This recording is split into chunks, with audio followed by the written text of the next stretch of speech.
L'une des mesures qui sera annoncée, c'est l'accélération de la campagne de rappel, 3e dose pour tous. Vous êtes favorable ?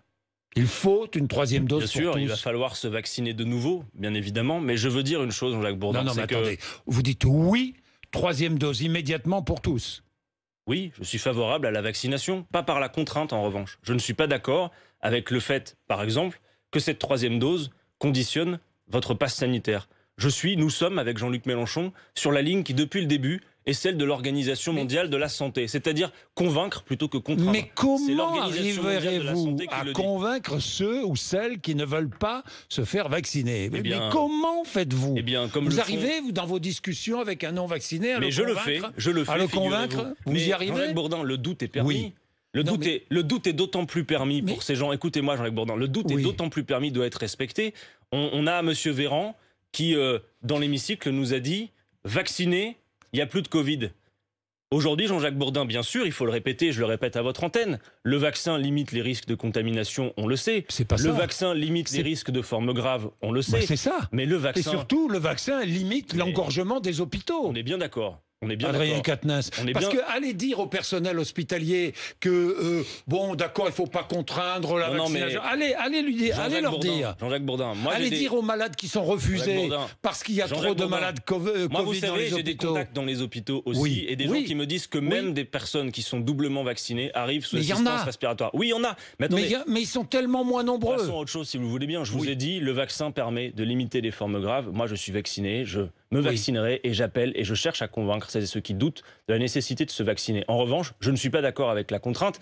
Et Jean-Jacques Bourdin, vous pourriez me dire, mais alors comment on fait les Espagnols qui ont eu un taux de vaccination des personnes les plus fragiles ? Vous savez que l'épidémie reprend en Espagne aussi. Bien évidemment. Mais en attendant, regardez, au cœur de la crise sanitaire, quand il y avait le vaccin, les Espagnols ont réussi à vacciner près de 100% des personnes les plus fragiles sans passer par le pass sanitaire. Jean-Jacques Bourdin, moi, je vais vous dire une chose. Aujourd'hui, le pass sanitaire, c'est un danger. C'est un danger pourquoi ? Parce qu'au-delà de la contrainte sur nos libertés, vous savez comme moi, Jean-Jacques Bourdin, que les gens qui sont équipés de ce petit sésame, le QR code, que l'on vient tous scanner pour aller dans les lieux de vie publique... Ça vous gêne ? Mais attendez, bien évidemment que ça vous gêne. Pourquoi ? Ça vous gêne pas ? Non, absolument pas. C'est-à-dire que vous considérez que c'est normal... Pourquoi est-ce que ça vous gêne ? Alors, expliquez-moi, parce que là, je comprends pas. Je vous explique. Si vous, Jean-Jacques Bourdin, vous considérez comme normal le fait que pour accéder à des lieux de la vie de tous les jours, on ait besoin de présenter des données de santé au point que ça soit pérennisé jusqu'au mois d'été... Non, mais Jean-Jacques Bourdin... On a la donnée de sa vaccination, Jean-Jacques Bourdin, de ses tests. Aujourd'hui, ce qu'il y a de sûr, c'est que vous savez que des gens qui sont équipés du pass sanitaire aussi se relâchent sur les gestes barrières. Vous avez des gens qui considèrent qu'une fois qu'on a présenté son QR code, on n'est plus en danger. Et donc, c'est un problème, parce que, si vous voulez, ça donne une fausse impression d'immunité.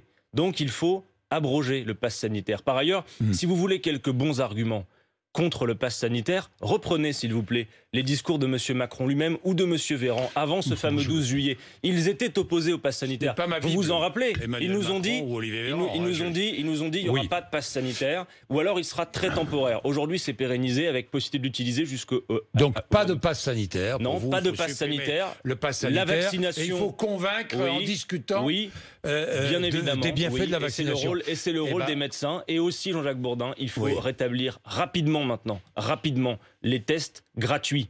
Parce que pour contraindre à la vaccination, on a rendu les tests payants pour une partie de la population. Mais c'est une formidable initiative, non ? Non, pas du tout. Est-ce que ça a poussé certains à aller se faire vacciner ? Mais franchement, je vous pose une autre question. Est-ce que ça nous empêche de détecter certains malades ? La réponse est oui.